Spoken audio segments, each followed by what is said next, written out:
The weight of revolution. The blueprints scattered across the cluttered desk bore the weight of revolution, though Eugene Stoner didn't know it yet.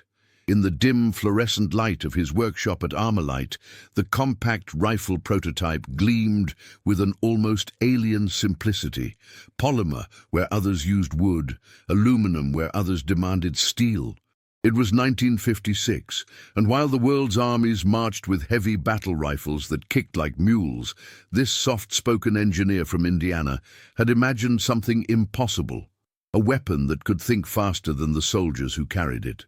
Eugene Morrison Stoner had always been different from other engineers.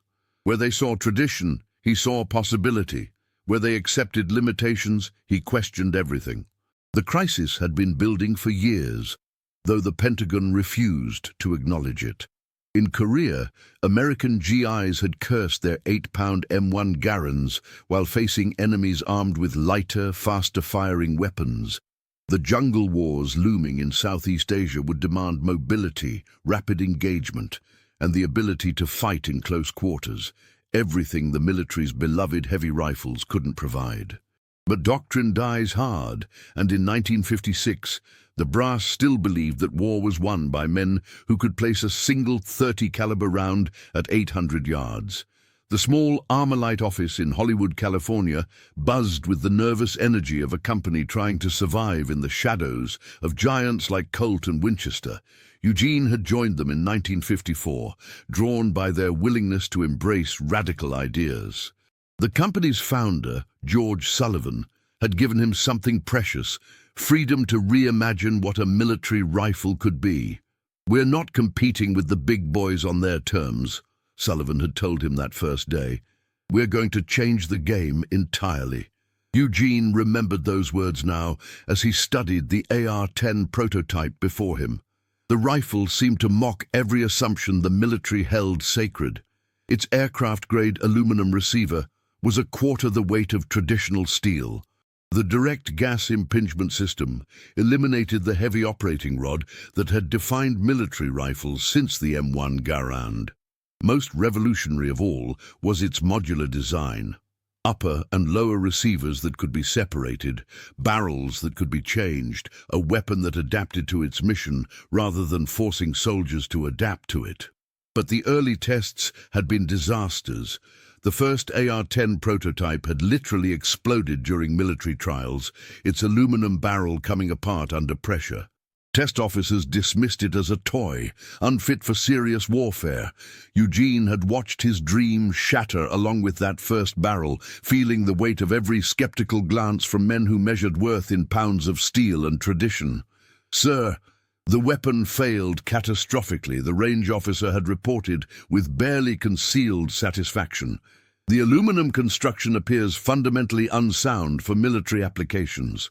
That night, Eugene had sat in his small apartment in Culver City, staring at technical drawings spread across his kitchen table. His father's voice echoed in his memory. "Tools are extensions of the mind, son. A man who truly understands metal and motion can solve problems others can't even see." Growing up during the Depression, in a world where nothing was wasted and everything had to work, Eugene had learned that lesson well. His father, a machinist at a farm equipment company, had taught him the secret language of springs and gears, the honest conversation between force and resistance. When World War II had erupted, Eugene was too young to fight, but old enough to understand that wars were won not just by brave men, but by the tools those men carried. The stories that came back from the Pacific, Marines fighting with bolt-action rifles against Japanese machine guns, haunted him in a way he couldn't quite explain. There was something fundamentally wrong with asking soldiers to carry weapons designed for the previous war. After the war, Stoner had drifted through various engineering jobs, designing everything from aircraft components to air conditioning systems. But the problem of the rifle kept calling him back. Every military weapon he examined seemed built for the previous war, heavy with tradition and the assumption that soldiers were pack animals who could carry anything.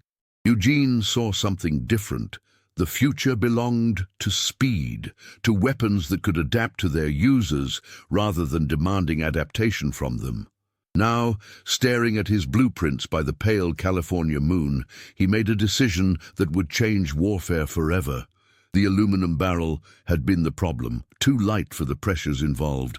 But what if he kept the aluminum receiver and used a steel barrel? What if he made the weapon smaller, built around a lighter cartridge that required less barrel strength? The 223 caliber round being developed for small game hunting might hold the answer. Lieutenant Tommy Chen, a Korean War veteran working as a military liaison, stopped by the Armalite office the next morning. His left arm hung stiffly at his side, a souvenir from the retreat from Seoul. "Still working on your space gun?" Tommy asked, examining the modified prototype Eugene had assembled through the night. "It's not a space gun," Eugene replied quietly. "It's the rifle you needed in Korea." Tommy's expression grew serious. He hefted his old M1 Garand, still carried out of habit. "This old girl saved my life plenty of times. 8 rounds of 30-06, reach out and touch someone at 800 yards. What more do you need? Weight 6 pounds instead of 9. Fire accurately on full automatic. Field strip without tools, carry 300 rounds instead of 80. Eugene lifted the prototype, its lightness startling even to him. A weapon that lets soldiers fight like soldiers, not pack mules. Tommy was quiet for a long moment, remembering frozen nights in Korea when every ounce mattered, when Chinese troops with burp guns had overwhelmed American positions, defended by men carrying rifles designed for World War I trenches. "The brass will never buy it," he said finally. "Too different, too light. They'll say it's not serious enough for serious war. Then maybe it's time to change what serious war looks like," Eugene replied. What happened in the next 7 months would quietly change the military forever, though neither man knew it yet. Eugene's persistence with the quiet obsession of a man who knew he was right, even when the world insisted he was wrong, would crack the foundation of military thinking that had stood since the industrial age. The AR-15 prototype that emerged from those months embodied everything Eugene had envisioned. A rifle that weighed 6 pounds instead of 9, that could fire accurately on full automatic, that could be field stripped without tools, and that treated its ammunition as a partner rather than a burden to be overcome. If stories like this make you question what you do in someone else's boots, tell us in the comments how you imagine you'd react in this camp, and stay with us for the next chapters. How do you build something the world doesn't know it needs yet? The rejection letters arrived like clockwork throughout 1957. The U.S. Army, Marine Corps, and Navy each found polite ways to dismiss Eugene's revolutionary design. The AR-10 was too light for serious military applications, insufficiently proven for combat reliability, and incompatible with current doctrine and training. Each rejection felt like a small death to Eugene, but he had learned patience from his father's workshop. Good ideas sometimes took time to find their proper moment. General Curtis LeMay, the Air Force chief who had commanded the bombing campaigns over Japan, was different from his Army colleagues. LeMay understood that warfare was evolving faster than the institutions that fought it. When Air Force security personnel requested a lightweight rifle for base protection and aircrew survival, LeMay remembered hearing about Armalite's unusual approach. "Send me that California engineer with the aluminum gun," LeMay ordered his staff in early 1958. Eugene found himself in the Pentagon's sterile corridors, carrying a prototype that still drew skeptical stares. The Air Force testing facility at Edwards was a different world from the tradition-bound Army ranges. Here, test pilots routinely flew aircraft that broke every rule of aviation. Perhaps they could appreciate a rifle that broke every rule of small arms design. The tests were conducted in the Mojave Desert, where heat and dust revealed weaknesses that comfortable indoor ranges never exposed. Eugene watched nervously as Air Force personnel put his rifle through trials that would have destroyed conventional weapons. They buried it in sand, froze it in liquid nitrogen, dropped it from helicopters, and fired thousands of rounds through barrels that grew too hot to touch. Colonel Robert MacDonald, the test director, had flown bomber missions over Nazi Germany and knew firsthand how equipment failures killed airmen. His evaluation would make or break Eugene's dream. "It's unorthodox," MacDonald admitted after a week of trials. "Feels like a toy in your hands. But the performance numbers don't lie. Lighter, more accurate, higher rate of sustainable fire, easier maintenance. If I'm a pilot down behind enemy lines, I want this, not some museum piece that weighs as much as my survival gear." The Air Force adopted the AR-15 in 1962, purchasing 8,500 rifles for base security and air crew survival kits.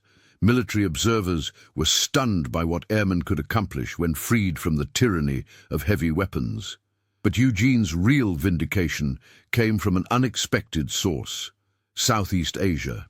President Kennedy's military advisors were struggling with a new kind of warfare in Vietnam.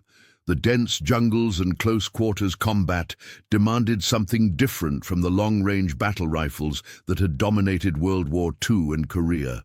Special Forces units requested lightweight, reliable weapons that could match the enemy's AK-47s in sustained firefights. Robert McNamara, the defense secretary known for his faith in data over tradition, examined the AR-15's performance statistics with the clinical precision that had made him successful in business. Weight, 6.35 pounds versus 9.5 for the M14. Sustained rate of fire, 150 rounds per minute versus 80.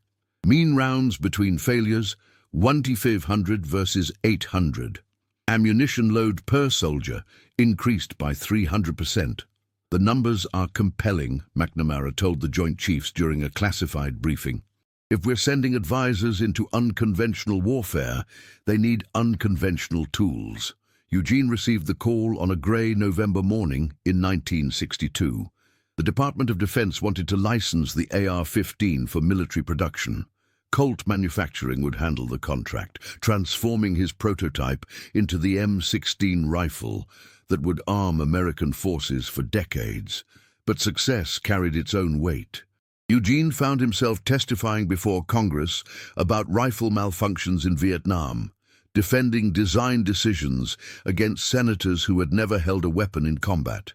The early M16s suffered from a combination of poor ammunition, inadequate training, and political interference with his carefully engineered specifications.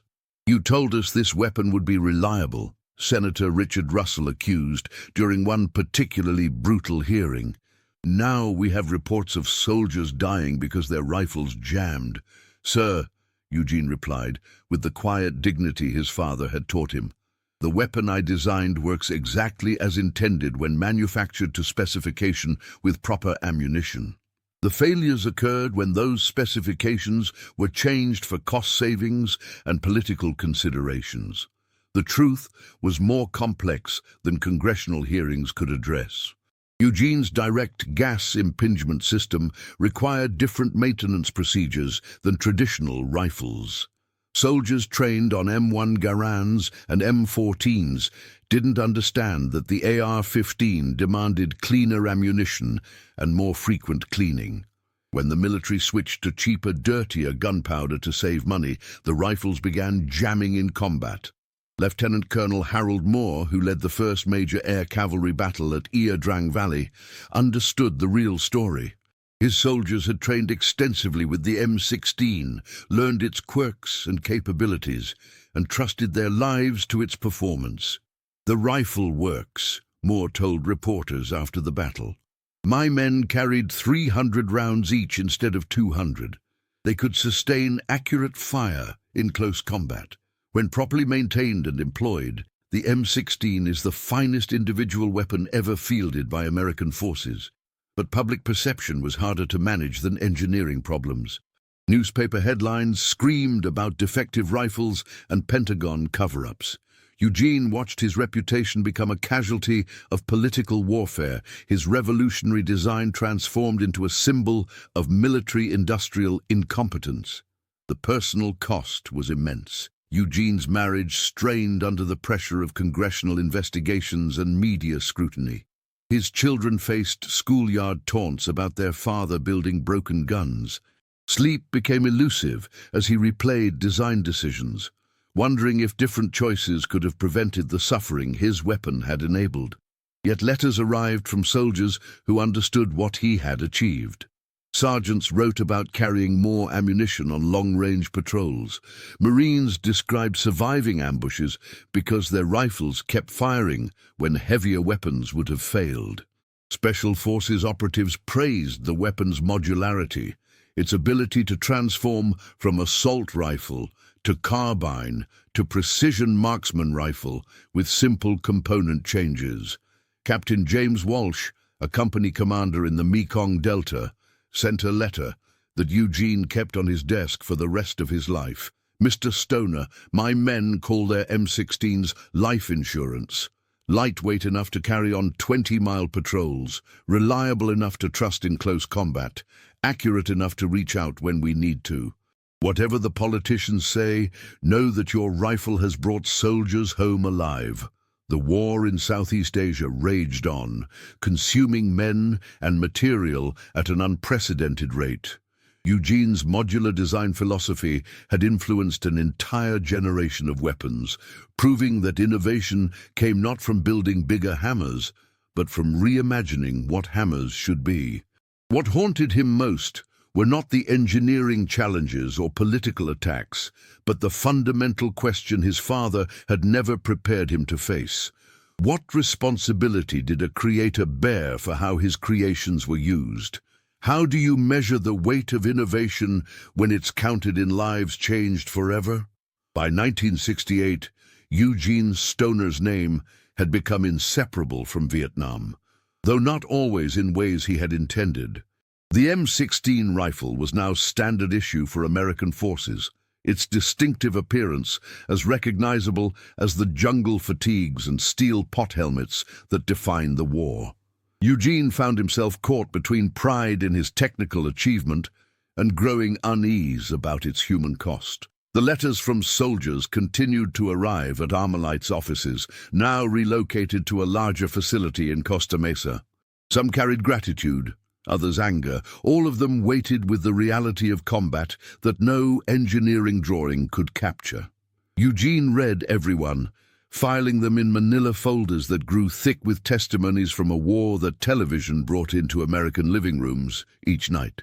Sergeant Michael Torres, writing from a firebase near the Cambodian border, described how the M16's light weight had saved his squad during a week-long patrol. "Mr. Stoner, we humped 15 clicks through triple canopy with full packs. The old M14 would have broken us down by day 3. Your rifle kept us mobile, kept us alive when the NVA hit us on the way back." But Staff Sergeant William Parker's letter carried a different tone. "Sir, 3 of my boys died at Firebase Charlie because their rifles jammed during a night attack. We cleaned them according to manual, used issued ammunition, followed every procedure. They still failed when we needed them most.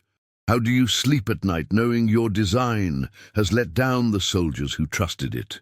Eugene did sleep poorly, spending long hours in his workshop refining improvements that would never reach the soldiers who needed them.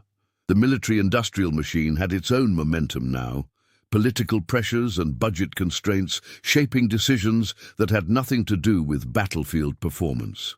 His direct gas impingement system worked flawlessly when manufactured to specification, but specifications meant little when contractors sought profit margins and Pentagon officials sought career advancement. The personal letters that hurt most came from families.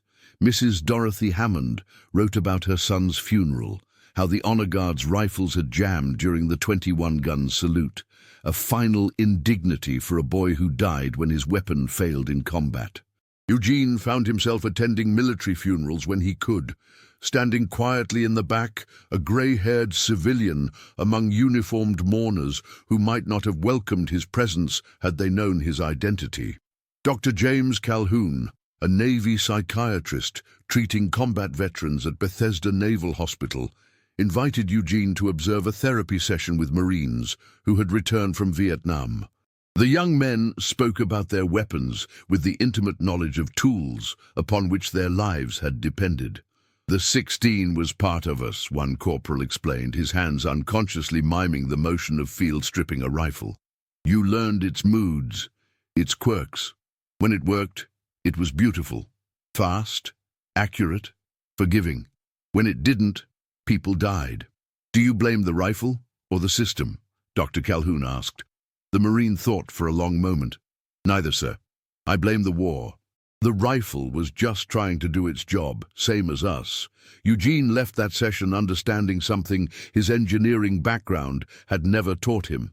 Weapons became extensions of the soldiers who carried them, intimate partners in survival that shaped identity as much as tactics. The young men he had met would carry the weight of their M16s for the rest of their lives, not in muscle memory, but in emotional scars that no amount of technical perfection could heal. The anti-war movement that swept through American campuses made Eugene's position even more complex. Protesters burned draft cards and American flags, chanting slogans about military-industrial conspiracies that seemed to include his name. Students at UC Berkeley organized a demonstration outside Armalite's offices, carrying signs that read "Stoner's Rifle," "Stoner's War," and "Blood Money from Costa Mesa." Eugene watched the protest from his office window, studying the young faces filled with righteous anger about a conflict they understood only through television reports and political rhetoric. Their passion was genuine, their moral clarity enviable. But Eugene had read too many letters from the battlefield to accept simple answers about complex problems. Robert McNamara's resignation as Defense Secretary in early 1968 marked the beginning of a broader reconsideration of American involvement in Southeast Asia. Eugene followed the policy debates with the attention of someone whose life's work had become entangled with grand strategy and political calculation. The rifle he had designed for future warfare was fighting a war that increasingly seemed trapped in the past. The Tet Offensive of 1968 changed everything. Enemy forces attacked cities and towns throughout South Vietnam, bringing urban warfare to regions that had seemed secure. American soldiers found themselves fighting in the streets of Saigon and Hue, environments where the M16's lightweight maneuverability provided crucial advantages over heavier battle rifles. Captain David Morrison, no relation to Eugene despite the shared middle name, led a platoon through the battle for Hue's ancient citadel. His after-action report, classified for decades, provided clinical detail about how modern weapons performed in close-quarters combat. The M16's rapid-fire capability and low recoil allowed sustained, accurate fire in confined spaces. Enemy AK-47s had similar advantages, but our superior training and weapon maintenance gave us the edge in prolonged engagements. Eugene studied these reports with professional interest, noting how his modular design performed under stress conditions he had never anticipated. The war was validating his engineering decisions while simultaneously destroying the assumptions about future conflict that had guided those decisions. Vietnam was not the mechanized warfare of World War II or the defensive campaigns of Korea. It was something new, something that demanded weapons capable of adapting to environments their designers had never imagined. The human cost remained inescapable. Eugene attended a Veterans Day ceremony at Arlington National Cemetery, standing among the white headstones that marked lives cut short by war. The ceremony honored all American conflicts, but Vietnam's casualties dominated the newest sections, fresh graves for young men who had carried his rifle into battles that television had made horrifyingly familiar. As he walked among the graves, Eugene noticed how many tombstones bore the dates 1946, 1967, 1947, 1968, 1948, 1969. Boys who had been born as he was designing aircraft components and air conditioning systems, who had died carrying weapons he had created for wars he had never expected them to fight. The weight of responsibility was different from what his father had taught him about tools being extensions of the mind. Tools could be misused, could be forced into applications for which they were never intended, could become symbols of policies their creators neither endorsed nor understood. Do you think you'd cling to what you were taught back home, or to what your own eyes see in a place like this? Comment which side you'd lean toward, and share this episode with someone who loves real human stories from history. What do you do when your life's work becomes larger than your life? In 1969, Eugene Stoner made a decision that surprised everyone who knew him. He left Armalite and joined Cadillac Gauge, a company that specialized in armored vehicles rather than small arms. To colleagues and competitors, it seemed like abandonment of his life's work. To Eugene, it felt like necessary evolution, a chance to apply his design philosophy to new challenges while stepping away from the political controversies that had consumed his reputation. The workshop at Cadillac Gauge's facilities in Warren, Michigan, was different from the California sunshine of Armalite. Here, surrounded by the industrial landscape that had built America's war machine, Eugene found peace in working on problems that didn't generate congressional hearings or protest marches. Vehicle-mounted weapon systems required the same modular thinking that had revolutionized infantry rifles, but without the personal intimacy that made individual weapons so emotionally charged. Eugene's new project was the Stoner 63 weapon system, a revolutionary concept that took modularity to its logical conclusion. A single basic mechanism could be configured as a rifle, carbine, light machine gun, medium machine gun, or fixed vehicle mount simply by changing components. It was the ultimate expression of his belief that weapons should adapt to missions, rather than forcing missions to adapt to weapons. Lieutenant Colonel Frank Peterson, the first African-American Marine aviator, visited the Cadillac Gauge facility to evaluate the Stoner 63 for helicopter door guns and vehicle installations. Peterson had flown combat missions in Korea and Vietnam, understanding how technological innovation could mean the difference between mission success and catastrophic failure. "This is elegant," Peterson said, examining how the same basic weapon transformed from infantry rifle to aircraft machine gun with component swaps that took less than a minute. One logistics train, one training program, multiple capabilities. "You're thinking like a combat commander, not an engineer." Eugene appreciated the compliment, but his thoughts often drifted to the soldiers still carrying M16s through Vietnamese jungles and Cambodian border regions. The Stoner 63 represented technical perfection, but perfection had no meaning if it arrived too late to matter. The war that had made his reputation was evolving faster than the institutions trying to manage it. The My Lai massacre, revealed to the public in November 1969, cast a shadow over everything connected to American military operations. Eugene read the news reports with growing horror, understanding that the young soldiers involved had carried his rifles into actions that violated every principle of civilized warfare. The weapon that was supposed to give American forces a technological advantage had become complicit in atrocities that stained the nation's honor. William Calley, the lieutenant who led the massacre, had been armed with an M16 rifle. The irony was not lost on Eugene. A weapon designed to make soldiers more effective had been used in ways that made them less human. No amount of technical innovation could address the moral failures that turned tools of defense into instruments of inexcusable violence.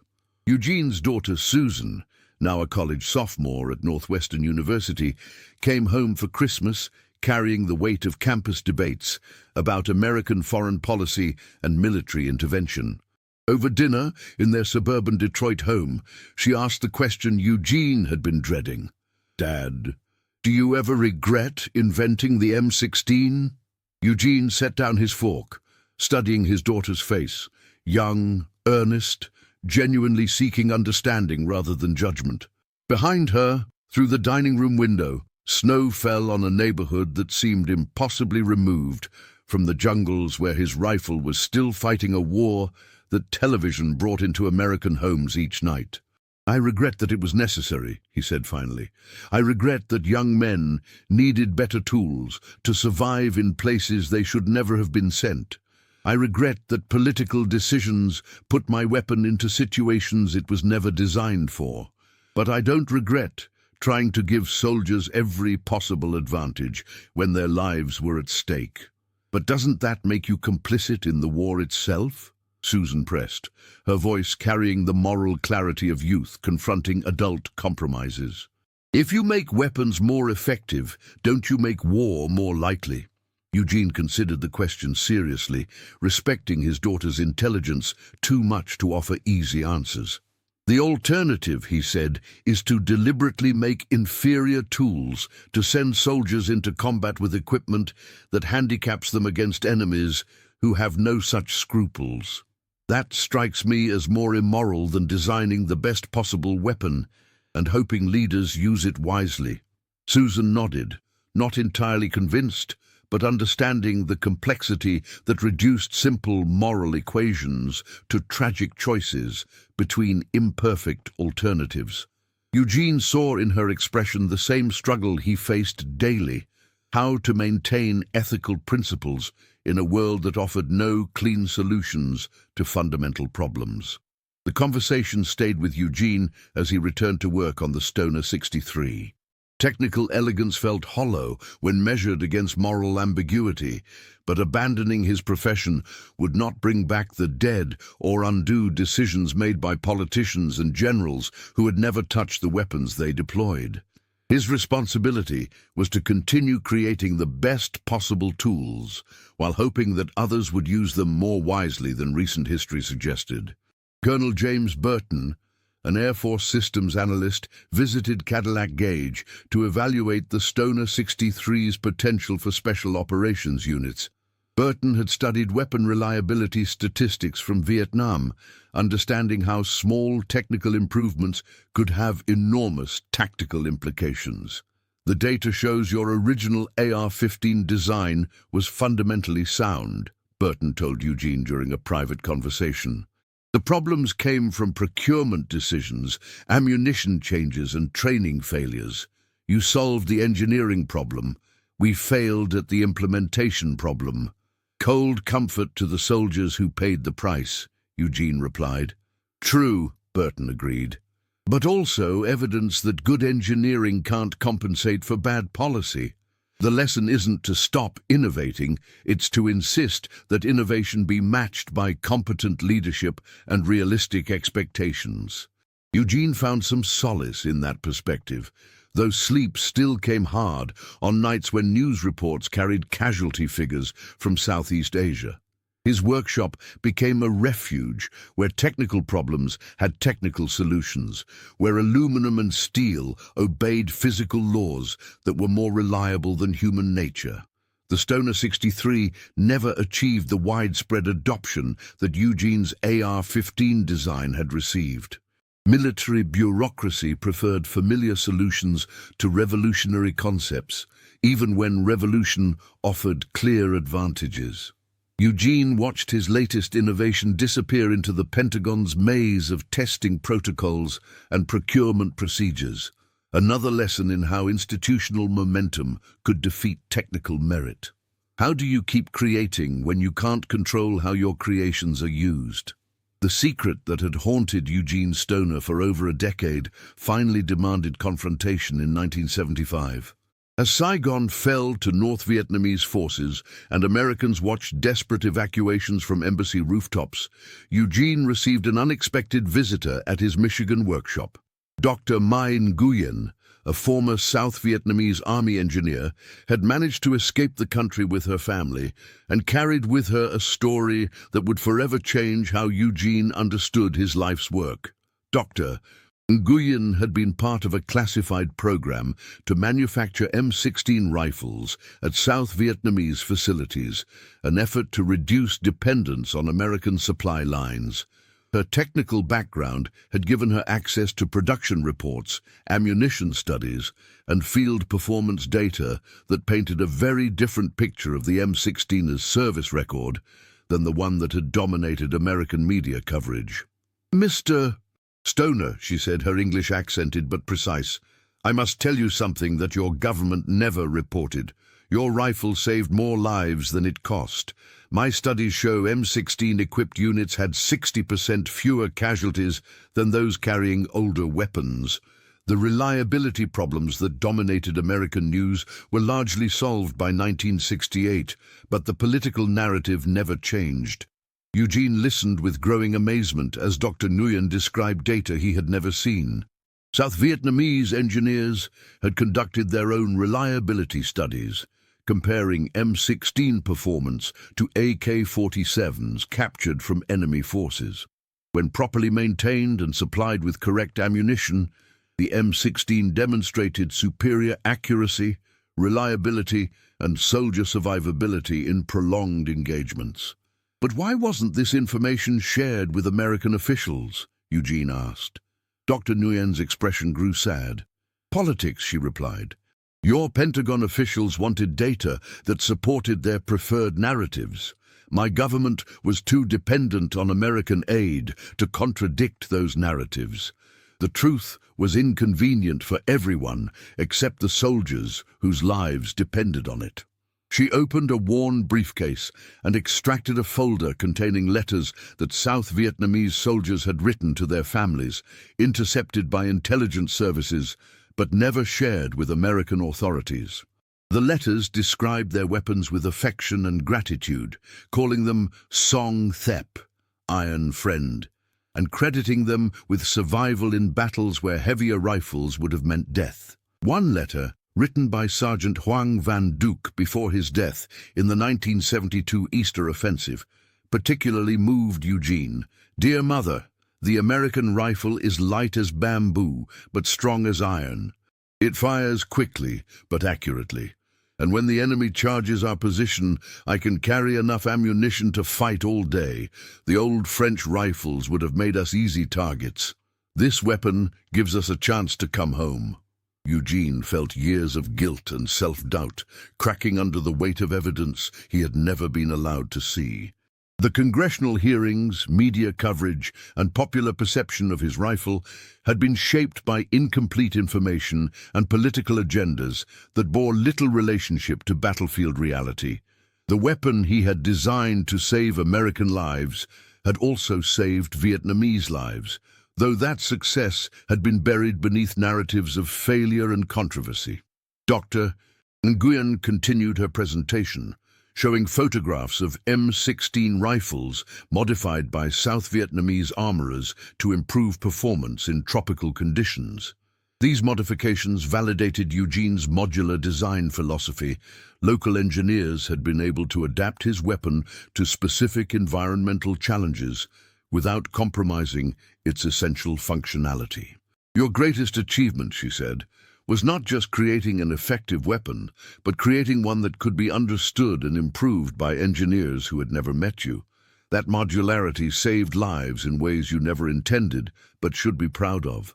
Eugene studied the photographs of rifles modified with locally manufactured components, seeing his design philosophy extended by engineers who faced problems he had never imagined. Heat shields welded to barrels for sustained fire in rice paddies. Trigger guards modified for operation with monsoon-swollen fingers. Magazines redesigned for ammunition that didn't quite match American specifications. Each modification told a story of adaptation and survival, of young soldiers and engineers refusing to accept death when ingenuity might provide alternatives. Eugene's rifle had become a platform for innovation rather than just a finished product, enabling creativity in circumstances where creativity meant the difference between life and death. The conversation with Dr. Nguyen continued through the afternoon and into the evening. She described how North Vietnamese engineers had studied captured M16s, attempting to reverse engineer their design principles for incorporation into indigenous weapons. The modular approach that American military leaders had initially dismissed as unnecessary complexity had proven sophisticated enough to influence enemy weapon development. "Even your enemies respected what you created," Dr. Nguyen observed. Captured documents showed they considered the M16 the most advanced infantry weapon they had encountered. They tried to copy not just its mechanics, but its design philosophy. Eugene felt a complex mixture of emotions: pride in his technical achievement, vindication for design decisions that had been criticized by American officials, and sorrow for all the lives that might have been saved if political considerations had not prevented sharing of accurate performance data. The secret Dr. Nguyen had revealed was not a hidden flaw in his design, but a hidden success that had been buried beneath layers of institutional failure and media distortion. As Dr. Nguyen prepared to leave, she handed Eugene one final document: a letter from General Nguyen Van Thieu, the former South Vietnamese president, written during his final days in office. The letter thanked American engineers and designers whose weapons had given South Vietnamese forces any chance at all in their fight for survival. "History will remember this war as an American failure," Thieu had written, "but those of us who fought it know that American technology and innovation gave us years of hope that we would not have had otherwise. The engineers who created our tools of defense deserve honor, regardless of how politicians used those tools." Eugene read the letter twice, understanding that he was holding vindication he had never expected to receive. His rifle had not failed in Vietnam. It had succeeded so completely that its success had been hidden beneath political narratives that found technical competence inconvenient to acknowledge. That night, Eugene called his daughter Susan, now a graduate student studying international relations. She listened quietly as he described Dr. Nguyen's visit and the evidence that had finally given him peace about his role in the Vietnam War. "I'm proud of you, Dad," Susan said finally. "Not just for what you built, but for carrying the weight of responsibility when others wouldn't. That took more courage than engineering." Eugene hung up the phone and returned to his workshop, where blueprints for new projects covered the same drafting table where he had once labored over the AR-15 design. The future would bring new challenges, new weapons, and new moral complexities, but he finally understood that his responsibility was to create the best possible tools while hoping that others would use them wisely. The secret had been revealed. His rifle had saved more lives than it had cost, had performed better than public accounts suggested, and had validated design principles that would influence weapon development for generations. The weight of revolution had been worth carrying after all. What happens when the truth about your life's work is buried by the very people it was meant to serve?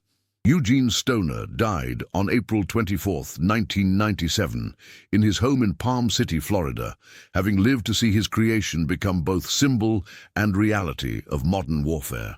The rifle that military experts had once dismissed as too light, too simple, and too different had become the template for a new generation of weapons that prioritized the soldier's needs over institutional traditions.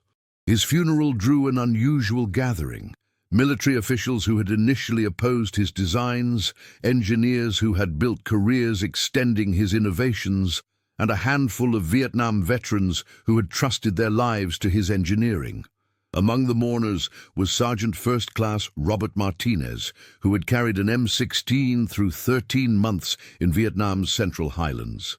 Martinez approached Eugene's widow, Jean, during the reception, carrying a worn photograph he had kept in his wallet for 30 years. "Ma'am," he said quietly, "I wanted you to see this. It's my squad after the Battle of Fire Support Base Alpha, November 1969. We held that position for 3 days against superior numbers. Your husband's rifle is the reason we're all smiling in this picture instead of lying under headstones." Jean Stoner looked at the photograph, seeing young faces exhausted but triumphant, soldiers who had survived because her husband had imagined a weapon that could think faster than the men who carried it. The image provided a human dimension to decades of technical discussions and political controversies. The legacy of Eugene's modular design philosophy extended far beyond the M16. Military forces around the world had adopted his principles of adaptability and lightweight construction. The AR-15 platform had spawned dozens of variants, each optimized for specific missions, while retaining the fundamental characteristics that had made the original revolutionary. Police departments used short-barreled versions for urban operations. Special operations forces carried precision variants for long-range engagements. Civilian hunters and target shooters had embraced sporting models that demonstrated the design's versatility. Colonel James Burton, now retired from the Air Force, delivered the eulogy at Eugene's funeral. He spoke about an engineer who had dared to challenge military orthodoxy and had ultimately changed how armies equipped their soldiers. Gene Stoner understood that weapons are tools, not talismans, Burton said to the gathering of mourners. He designed for the soldier in the field, not the general in the briefing room. His rifle wasn't perfect, but it was honest. It did exactly what it was designed to do when it was used as designed. That's more than can be said for many military innovations. Dr. Mai Nguyen, now a professor at Georgia Tech, attended the funeral with her daughter, who was completing graduate studies in mechanical engineering. 3 decades after their conversation in Michigan, Dr. Nguyen still carried the letters from South Vietnamese soldiers who had blessed Eugene's rifle as their iron friend. The technical influence of Eugene's work continued to evolve long after his death. The direct gas impingement system that military evaluators had initially dismissed as unreliable became the standard for infantry weapons worldwide. His modular approach influenced not just small arms, but vehicle design, aircraft systems, and military electronics. The principle of building platforms that could adapt to missions rather than requiring missions to adapt to platforms had become fundamental to modern military thinking. But the human cost of innovation remained Eugene's most complex legacy. The M16 had armed both American forces and their enemies through the arms trade that inevitably followed military conflicts. Weapons designed to protect American soldiers had found their way into conflicts across Asia, Africa, and Latin America, serving causes that Eugene had never intended to support and creating casualties he had never meant to cause. Susan Stoner, now Dr. Susan Morrison, and a professor of international relations at Georgetown University, established the Eugene Morrison Stoner Foundation in 2002. The foundation provided scholarships for engineering students who committed to careers in defensive rather than offensive military technologies, radar systems to detect incoming threats, body armor to protect soldiers, communication equipment to coordinate humanitarian operations. My father understood that innovation carries moral responsibility, Susan explained during the Foundation's first annual conference. He believed that engineers should create tools that make soldiers more effective at surviving, not more effective at killing. That distinction matters, even when the technologies involved are similar. The Foundation's work brought together engineers, ethicists, and military leaders to discuss how technological innovation could serve human security rather than simply military advantage. The conversations were complex, sometimes heated, always honest about the difficulties of separating defensive and offensive capabilities in weapon design. 20 years after Eugene's death, his AR-15 design remained the most widely used military rifle in the world. American forces carried M4 carbines, direct descendants of his original concept in Iraq, Afghanistan, and other global commitments. The weapon had proven adaptable to environments from Arctic Alaska to tropical Philippines, validating Eugene's belief that good design could transcend the specific conflicts that inspired it. The moral questions that had haunted Eugene throughout his career remained unresolved. Do engineers bear responsibility for how their innovations are used? Can defensive technologies be separated from offensive capabilities? How do societies balance the need for effective military tools against the human cost of military effectiveness? Eugene's personal papers, donated to the Smithsonian Institution, revealed a man who had wrestled with these questions throughout his career. His journals contained technical sketches alongside moral reflections, design improvements paired with worries about human cost. The final entry, written 2 days before his death, captured the complexity that had defined his life. The rifle works exactly as I designed it to work. It gives soldiers advantages in combat that help them survive and accomplish their missions. I cannot control how politicians use those capabilities, but I can ensure that the capabilities themselves are as good as human engineering can make them. A soldier's life depends on tools that don't fail when everything else has gone wrong. That responsibility is worth a lifetime of moral complexity. Lieutenant General Harold Moore, who had led troops equipped with M16 rifles during the Vietnam War, wrote the introduction to Eugene's posthumously published memoirs. Gene Stoner gave my soldiers a fighting chance when they faced impossible odds. He created a weapon that was light enough to carry, reliable enough to trust, and effective enough to bring men home alive. History will debate the wars we fought, but soldiers will always honor the man who gave us better tools for survival. In the end, it wasn't the metal and polymers that proved revolutionary. It was the mind that had dared to imagine that warfare itself could evolve, and that sometimes the most radical act is simply refusing to accept that things must be the way they've always been. Eugene Stoner had changed war by changing the tools of war, creating weapons that thought faster than the soldiers who carried them, while carrying the moral weight of that achievement until the day he died. If this story reminded you that even in the darkest times small acts of humanity still matter, subscribe to the channel. Tell us which country you watch from, and invite someone to revisit history with us in the next story. How do you measure a life spent creating tools that others use to shape the world?